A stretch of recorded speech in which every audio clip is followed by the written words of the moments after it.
Good morning and welcome to Recipe for Success. Recipe for Success. You can tell I've had 2 weeks off. I can't even say the name of my own podcast.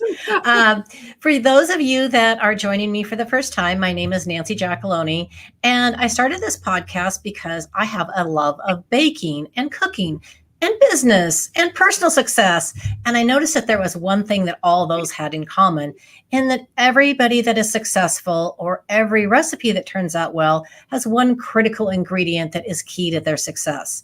So that is the background of this podcast. And today I'm super excited to have my dear friend, who I've yet to meet in person, by the way, Kimberlee Langford, join me from Specialty Care Management. Kimberlee, welcome to the podcast. I'm super excited to get to lock arms with you in August. I know, for real. And no germs, but just brace yourself because a hug is forthcoming. Awesome. I'm looking forward to it.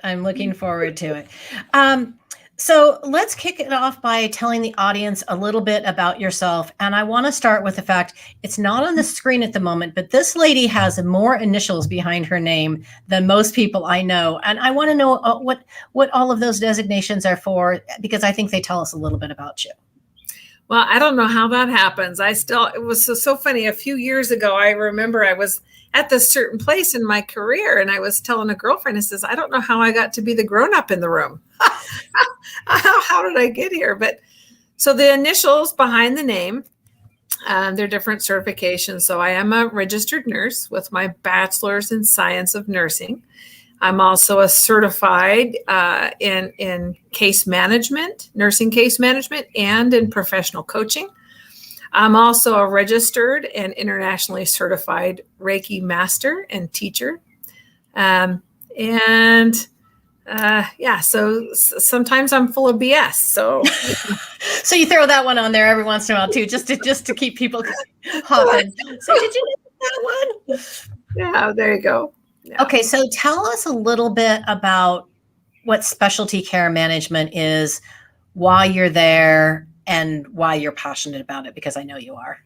Well, I tell you, I think I've been really blessed in my career, in my lifetime. I've really been able to partner up with some fantastic people. And I would say that working with specialty care management has been and is really a highlight in terms of the quality of people that I've been able to work with.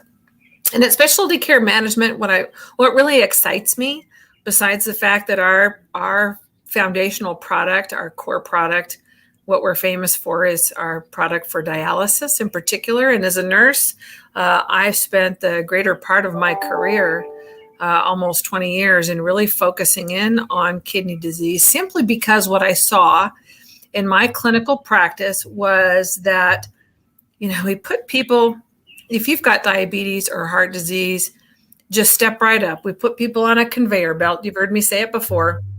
Regardless of what we say we're doing, what I see in the field is we stick people on a conveyor belt and we just stand around and watch while it takes them right off a cliff. And there's a ton of money at the bottom of the cliff, right? Not to be cynical, but that's what it is. And it really frustrated me because to a large degree, it's really preventable.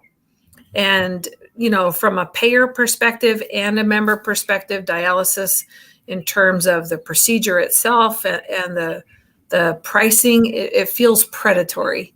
And I don't mean to be inflammatory. That's just what it feels like for the people who are in the throes of it. And so for a long time, I did that in my clinical practice where I kind of felt like I was helping one starfish at a time. I built a nurse case management program that addressed helping folks catch kidney disease early on and either delay or halt the progression to dialysis. And I've got squillions of incredible stories. People who've been able to stay off of dialysis for more than 10 years. That's huge. And absolutely. They were on the brink of dialysis, where most people think, well, it's inevitable. And that's just hugely rewarding. But again, it's one starfish at a time, right? Which is still valuable and very rewarding. But what excites me the most about what we do here at Specialty Care Management, besides the fact that you've probably heard me say it before, the fish stinks from the head, right? Smells really good from the head. We have probably the best leadership I've ever worked with in my career here. and is fairly narrow in that we look to mitigate the risk of high cost catastrophic claims, like those for dialysis, cancer, air ambulance, out of network claims. It's a fairly narrow niche. We're really good at it. Like I say, you can't be an expert in all things. We're an expert in some of those big things. And that's really what we seek to do, is take the bite out of some of those claims.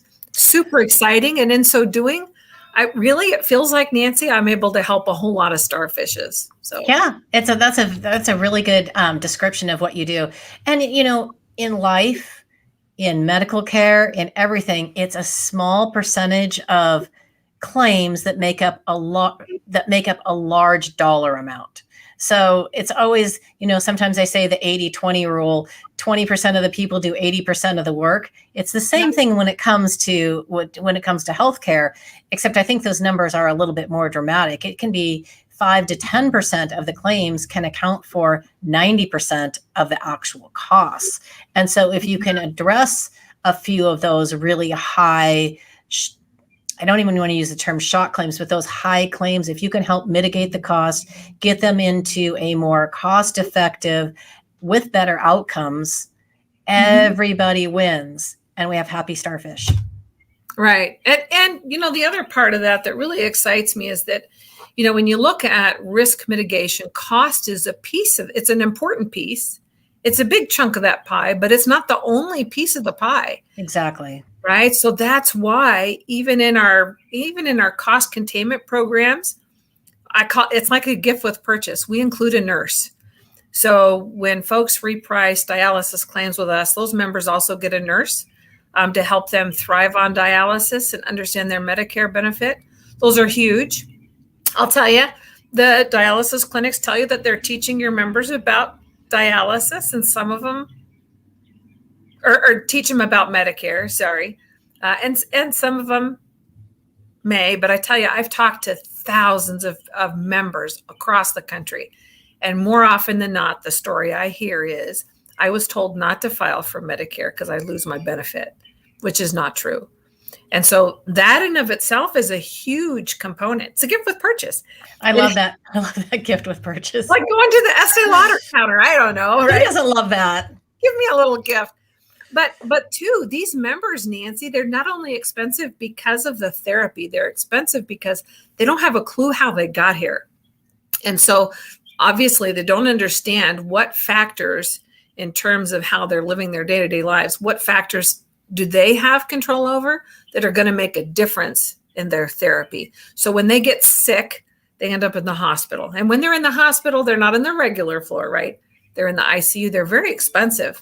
Even outside of the scope, every advancing stage of kidney disease, people become exponentially more expensive. So offering that, it's just a gift. People don't pay extra for it. It's a huge piece of that in terms of risk mitigation. And then looking upstream, how do we slow or prevent that progression to dialysis? It's a game changer and has a huge impact in terms of a group in terms of their cost. Oh, absolutely. So I warned you I would potentially go off script. So here we go. Let's go. I'm down the first rabbit hole. So I know that you believe in this because you and I have exchanged comments back and forth on things, but why do you think that people are so reluctant to take charge of their own health before we get to the point where things need to be mitigated, for lack of a better term? Because so much could change so dramatically for our entire country if people would take some personal responsibility in their healthcare journey. Well, you're going to have to temper me here because I have some pretty strong feelings about that, simply because what I see is that we really take the member and they're the bad guy, right? Especially if you hang out with dialysis nurses and know it's a hard job. So I'm not ditching on my colleagues that work in the dialysis clinics. It's not what I want to do. But really, truly, we put members in the corner and we treat them like children. That's not our intent, right? But the message that is received by the member is, I was a bad child. I didn't do what mommy and daddy told me to do. I deserve what I got. And that, honestly, that infuriates me. I think there's two factors really that are why people don't move when we know they should move. And it's the same with your employer groups and broker advisors, consultants, as it is with patients, right? Or members. And that is, one, there's no sense of urgency, right? Urgency and ease. Those are my two hot buttons. So matter of fact, like I said, I've talked to probably tens of thousands of people across the country, members, and more often than not, the question or the statement I hear is, that doesn't apply to me. I don't have any kidney disease. Now they can have a GFR of like 17. One of my favorite, I have lots of stories that are some of my favorites to share. So a GFR of 17 is 2 points away from end stage. Kidneys are failing and dialysis is inevitable, right? But they've never been told, or they never got the message right.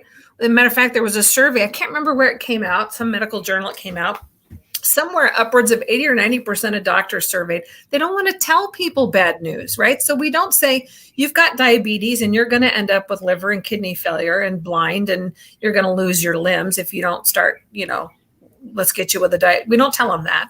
We say, you've got a touch of sugar, right?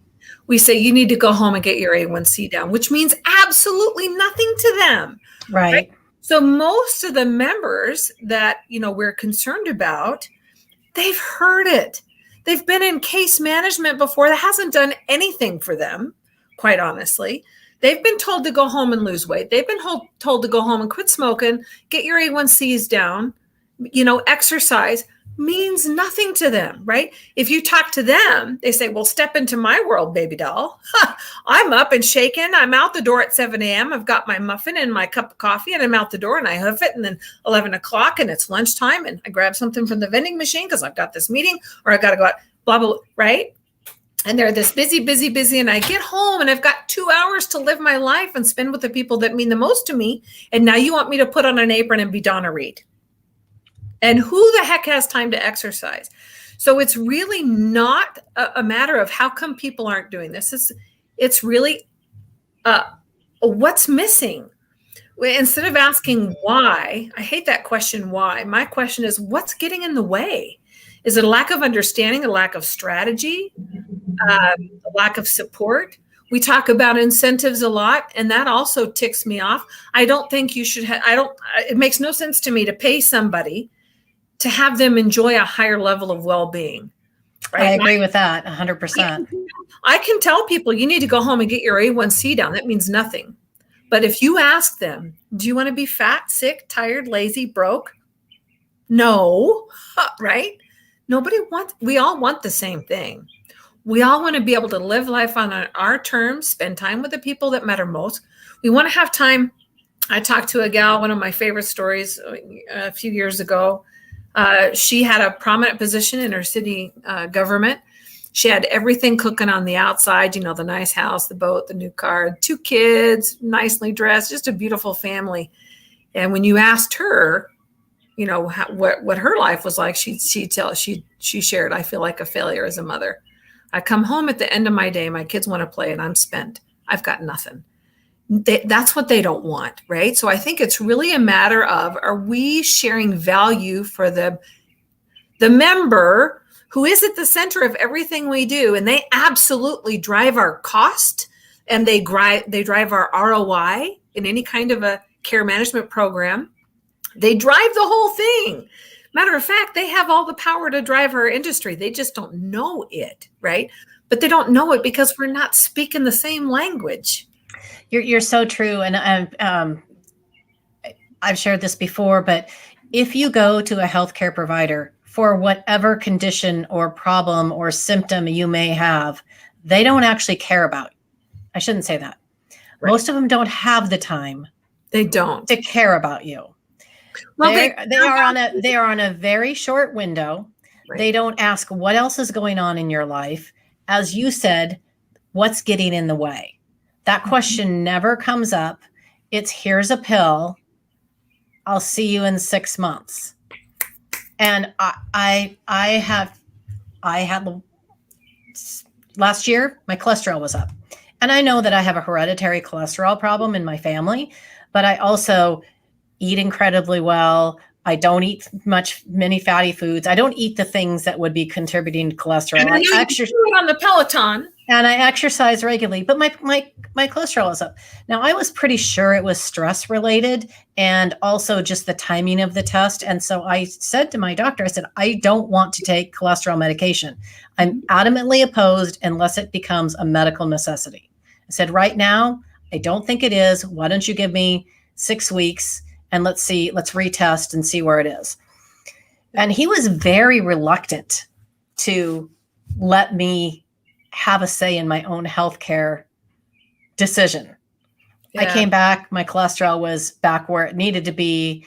And you know how they give you all the risk factors. And he's like, okay, well, all these risk factors, their score isn't high enough to put you on cholesterol medication. I'm like, well, I pretty much knew that, which is why I wanted to retest. But so if we follow your track, if doctors aren't asking us what's getting in the way, we also have to take it back one step further and say, what's getting in the way of them being able to give actual appropriate care and ask questions about lifestyles and, the other stressors. They would like to. I've sat around tables and big conferences with these providers, and I've listened to them lament about the fact that they wish that they could do what we do. It's not that there's not the desire, but you're right. There's not the time. Most of your doctors in the system. I'm not talking about DPC docs. No.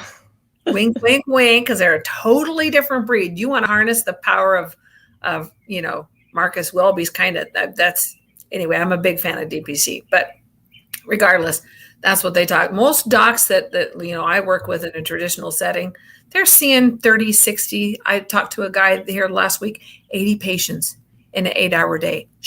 How the heck do you do that?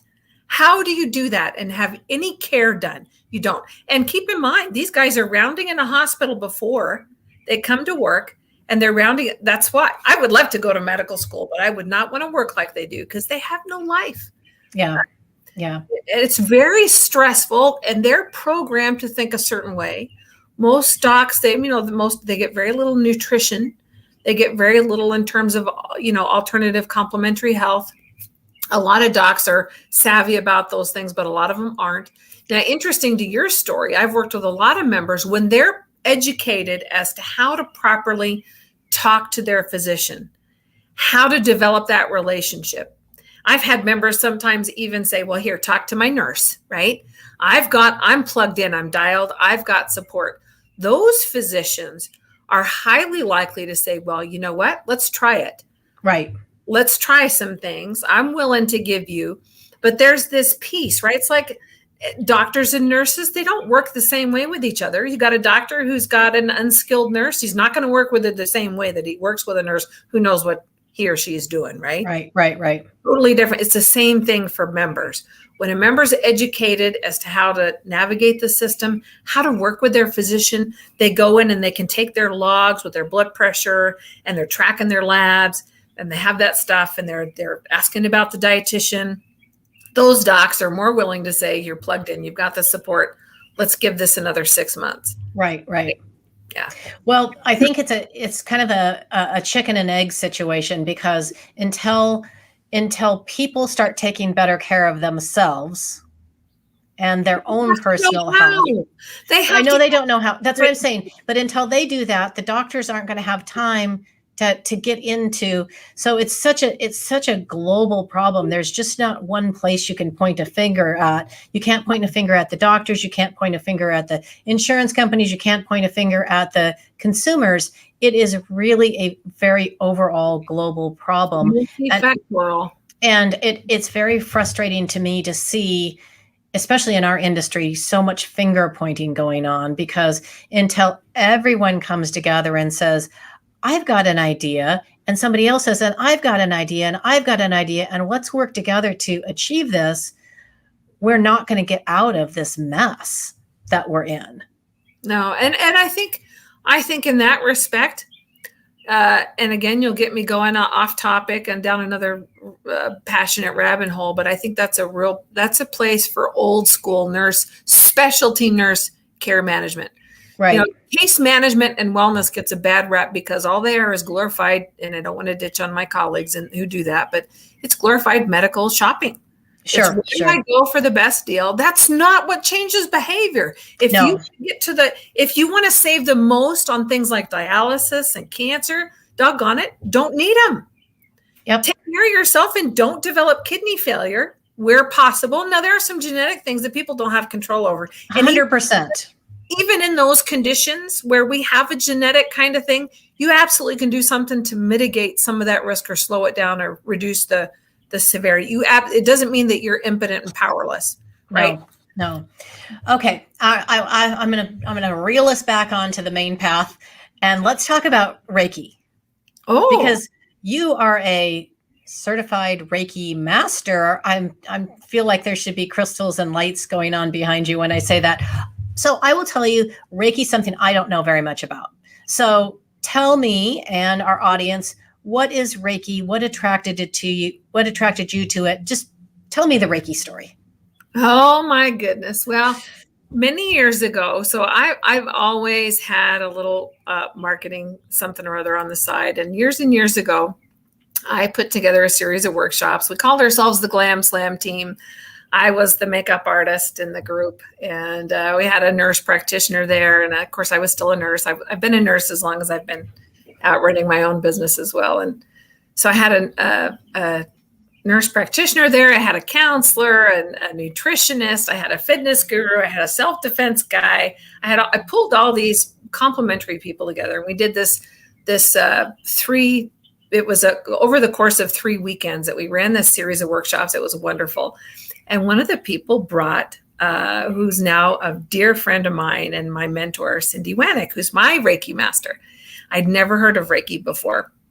And so she was kind of my introduction. But back then, there was a period where I was the president of our Holistic Chamber of Commerce up in North Idaho. And so I was meeting some different folks, and I was learning a little bit about energy. And those people, in my opinion, were nuts.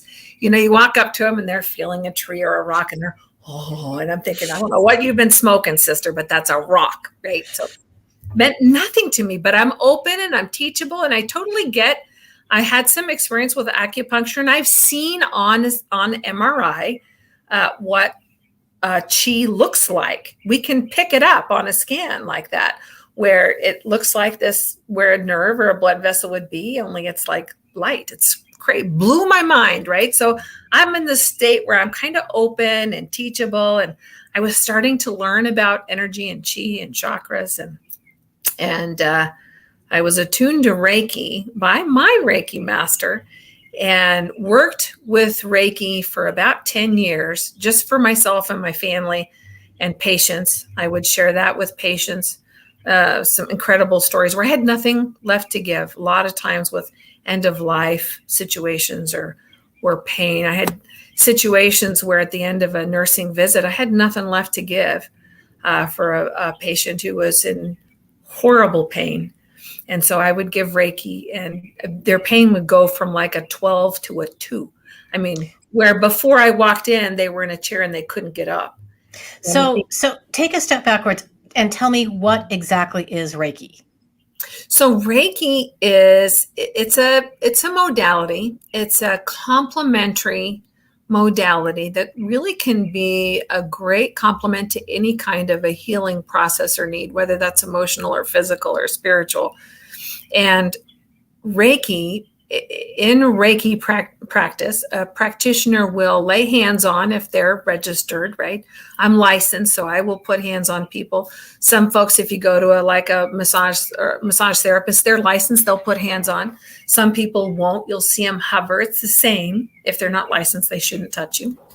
But basically, chi is universal energy. It's life force energy that flows through all living things. Matter of fact, I'll show it to you, because it's kind of cool.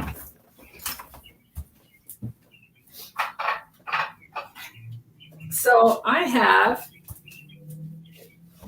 chi flows through all living things. And the earth is, bound by certain electromagnetic forces.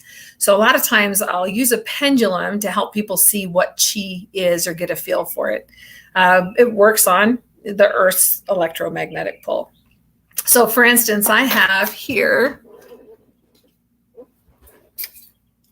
so this is a fake plant. It's pretty. I put lavender oil on it so I can smell it, but it's not real. It's plastic. So if I take my pendulum, the pendulum will pick up this life force energy we've been talking about, if I quit moving it here. So we hold this over an inanimate object, a non-living thing, doesn't really have much going on. Right. But if we take a living thing, so this is a live plant. Plants grow really well in my Reiki office, by the way. I bet they do. So if we hold the pendulum over a live plant. Oh, I can see it. Oh, that's crazy. You'll see it it's really fun when I'll give this to people because they think, well, you're moving it. And then they do it. And I go, oh my gosh, I don't understand what's happening here. But anyway, so. Okay, so Reiki is about energy. It's about using energy in the healing process. Right. And so energy will flow through the body through 7 major energy centers called chakras. If there's a blockage of energy that can happen with a poor night's sleep, stress, a disease process, illness, something like that, an injury, then it can become blocked and it will manifest itself in some kind of symptomology that's associated with the organs and systems that chakra feeds. So a Reiki practitioner seeks to unblock areas where there might be blockages of chi and ensure that energy is flowing freely and is balanced throughout the body. So most people fall asleep on my Reiki table. I use a combination of Reiki and Tibetan healing bowls. I'm a certified Tibetan healing bowl practitioner as well. So of course you are. Yeah. So how do you feel that alternative forms of medicine or healing, we'll call it that, such as Reiki and healing ball and massage and acupuncture, how do you think that fits in and complements traditional Western medicine? Well, I definitely think it does. It's very interesting. I have a yen for the medicine and medical arts. I love learning about that, and I love learning about Oriental medicine as well. And when you compare the two, it's the same. It's the same theories. The practice of medicine as we know it here in the West, it's the same. It's just a different way of looking at the same thing. It's like, have you ever seen the picture of the thing that's the old woman and the beautiful duchess? It's kind of like that. It's the same thing. It's the same principles. It's just a different way of seeing it. So, yeah. Oh, gosh. I just noticed who is here. Priscilla Romans, who we love, Priscilla. Yeah, I was going to actually mention her a little bit ago when you were talking about what it's like to really have somebody on your side. So, yay, Priscilla. We're glad to see you here. Okay, so you're a connector and supporter of people, which is one of the things that I've always admired about you since I first got to know you. So how do you think that focusing on just creating good relationships and good connections has helped you in business and life, et cetera? I'd like to hear your thoughts on that. Well, it brought me a husband of almost 20 years. That's a good thing. That's a very good thing. Best lipstick I ever sold. No, I digress. Honestly, Nancy, in my mind, people are everything. And I think when we take people out of the equation, that's when things go bad, whether that's in our personal life or in business. You look at businesses that really excel and that have, a modicum of success. It's admirable. It's usually because of the people. And likewise, when businesses fail, when relationships or marriages fail, families fail, whatever, that's people too. And people and helping people, particularly my life mission has always been to help people live their best lives, That includes myself, right? Myself, my family, and then outwards in my sphere of influence. How can I be a bright spot in somebody's day, whether that means we do business or not? And I think, sometimes that can catch people unawares. They're looking for a catch, maybe. I think a lot of us are hungry for that kind of thing. But I think it's hard because sometimes we tend to, it's our nature to focus on, well, what are they going to think about me? Right. And it's a very selfish place to be. It doesn't feel like when we're in that thought process, right? Because we think that we're focusing on the other person, but the attention there is really on us. I don't want to feel uncomfortable. Right. I don't want them to think poorly. I don't want them to see me without my makeup on, kind of thing, right? And yet that doesn't matter. When we take ourselves out of the equation and we really focus on other people, I think that's how we become. That's how we have any capacity at all to contribute something of significant good for the most people we can. And it feels good. It's a lot easier than worrying about me. Yep, I agree. So, okay, last question before we go on to before we move on to the 5 burning questions. But we touched on this a little bit earlier, and I'd like to come back to it. Why do you think people are so adverse to change and to try something different?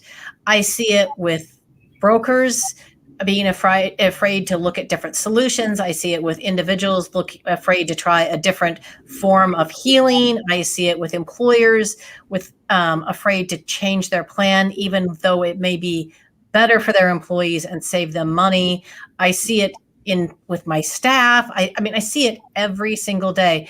People are so stuck because they're so afraid to try something different. What do you think holds people back so much? What do you think makes them afraid?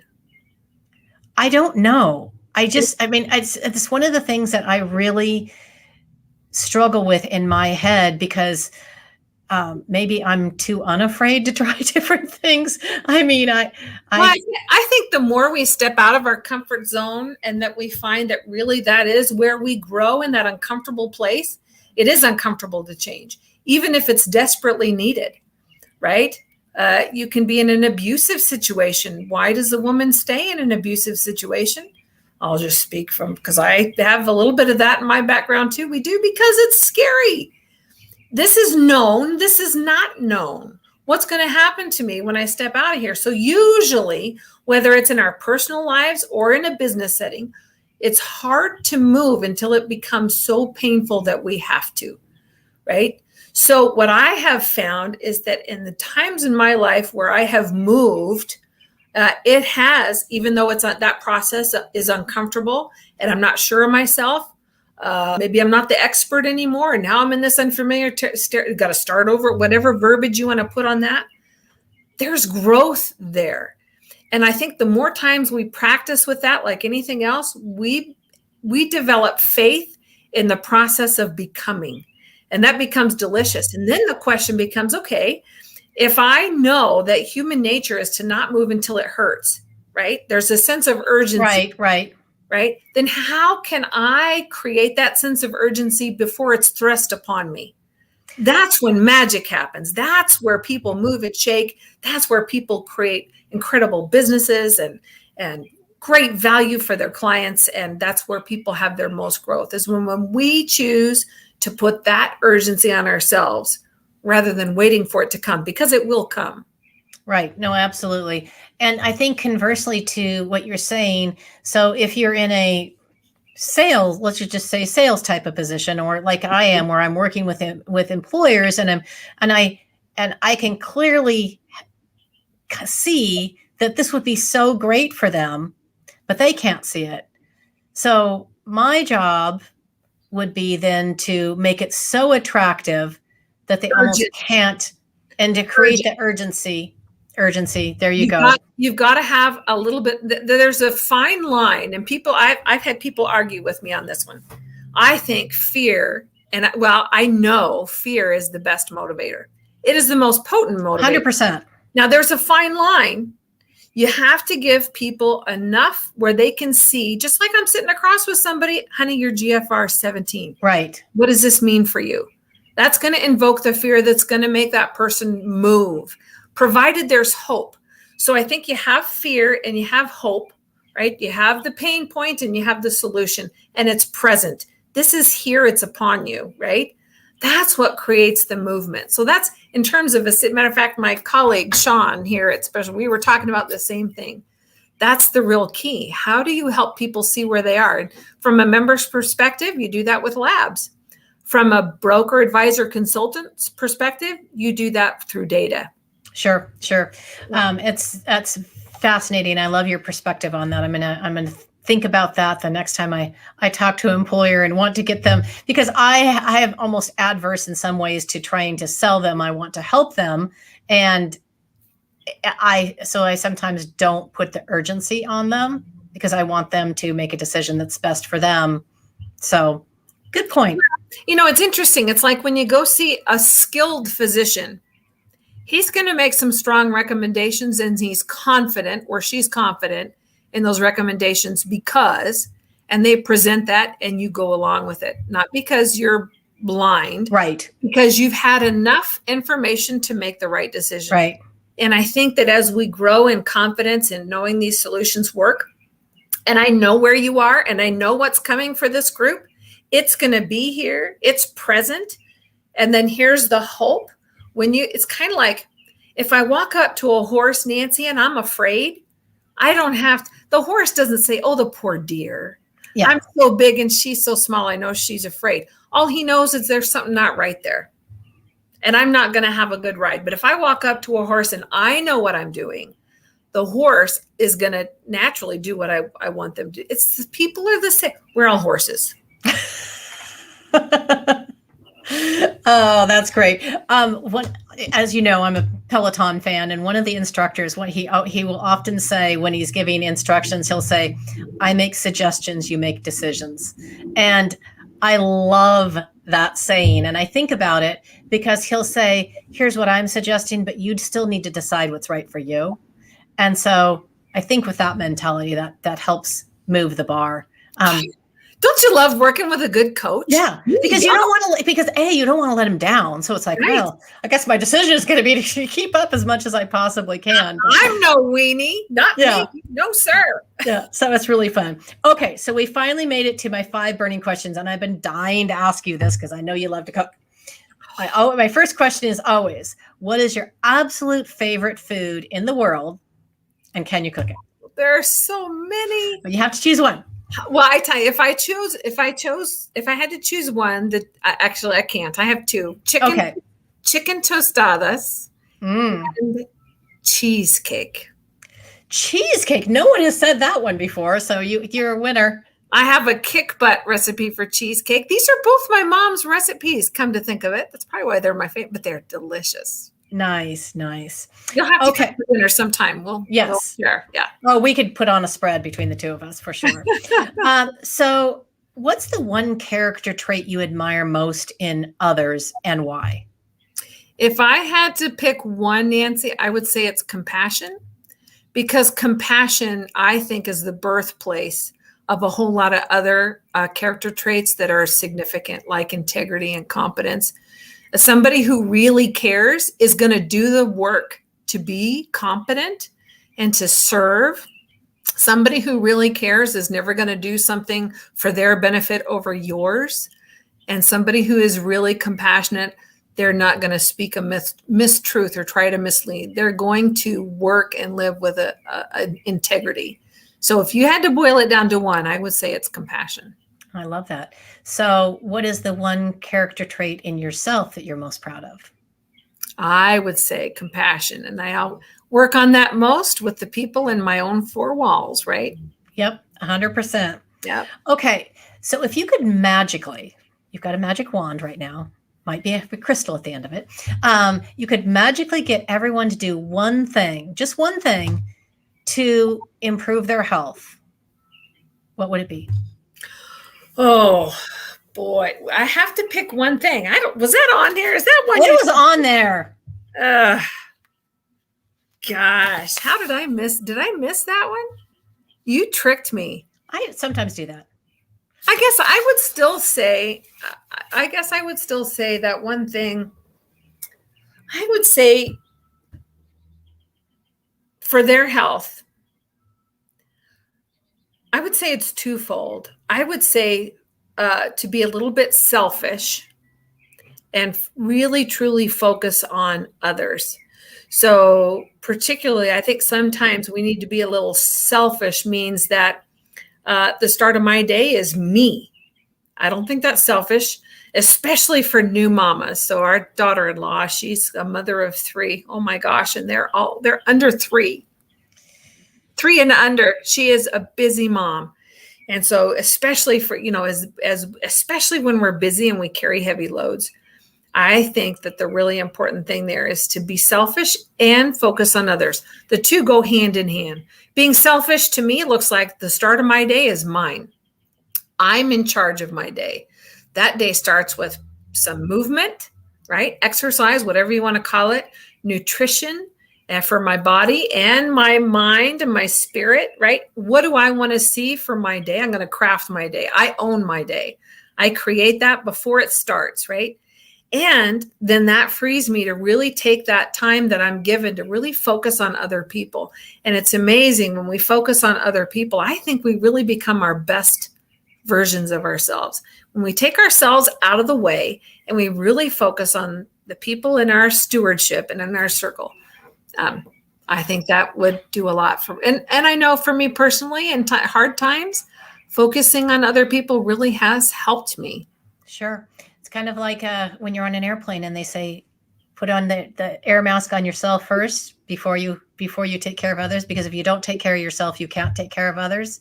So I think the way you described your day was beautiful. You have to take care of yourself first, so then you are free to take care of others. And then you give. And sometimes it's hard. So especially when people and people right now matter of fact, I just did a workshop last weekend specifically for folks who are really struggling with depression. My mom's having a lot of depression and grief right now. My answer always, if you're struggling emotionally and you feel heavy, then you really need to get out and serve somebody else. It will get you out of your own head. The more time we spend unattended up here, the more trouble we're going to get into. Yeah. And really, I think it's the best antidote for depression is to serve. I'll tell you a story just real briefly. I remember at a time in my life, it was really, really hard. And one of the things I love about being a nurse is that we get to go to some pretty dark places with other people. People trust us to walk through some dark spaces. I gone to see this gentleman one time. Now, he was hit by a drunk driver when he was 17, and he's now in his 50s. And so he's lived his whole life as a quadriplegic. Talk about being robbed. And he could only be upright for no more than 30 minutes out of the day. Beautiful man. Every time you saw him, it was all about you. I remember one time I walked in to see him, Nancy, and I asked him, I says, how you doing? He says, I just rode the Hiawatha, and he's telling me all these places he's been. And I'm like, how the heck did you do that? You can't, well, he had VR. And so he was telling me all the places he went in virtual reality and on Google Earth. And I just thought, there's something to be said about getting out of your head. And he really was. He was a sunshine of a person. And people loved to see him.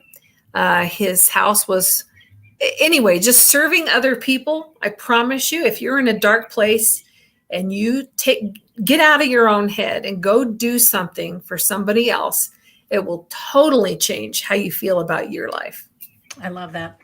Okay. So what is your secret talent or something that people would be surprised to learn about you? Secret talent. Well, I can put people under citizen's arrest. I know how to do that. That is a good talent. I like it. I can do that. Of course, that's a story for another day, but I also killed everybody on my ship one time. So we're going to leave that one alone. Okay. So who is the person that you've been with on LinkedIn that you're most looking at meeting in real life, having a cup of coffee with? Or if it's not somebody here, maybe somebody you listen to on a podcast. Oh, shut the back door. There are a whole lot of people I could put to that list. I have a lot of mentors that I have not met yet. Right. So sometimes I'm talking to people and they say, well, I would love to have a mentor, a mastermind or whatever, but I don't have anybody. Yes, you do. You got a library, right? Yeah. So Robin Sharma is one of my favorites. He and I are like this and he doesn't even know it. Love that. I'm a Spencer Smith junkie. Yep. The value that he shares on that podcast is awesome. Dr. Bricker, love listening to him. There's another chick I love listening to, Nancy Giacalone. I love listening to her too. There's so many amazing. Seth Dennison, he's another one. Every time he opens his mouth, I learn something. I know, they're incredible people. Well, Yeah. I'm very excited that I will be seeing you in person. We'll just have a big noisy hug fest when we see each other, I'm sure, but Absolutely. in August.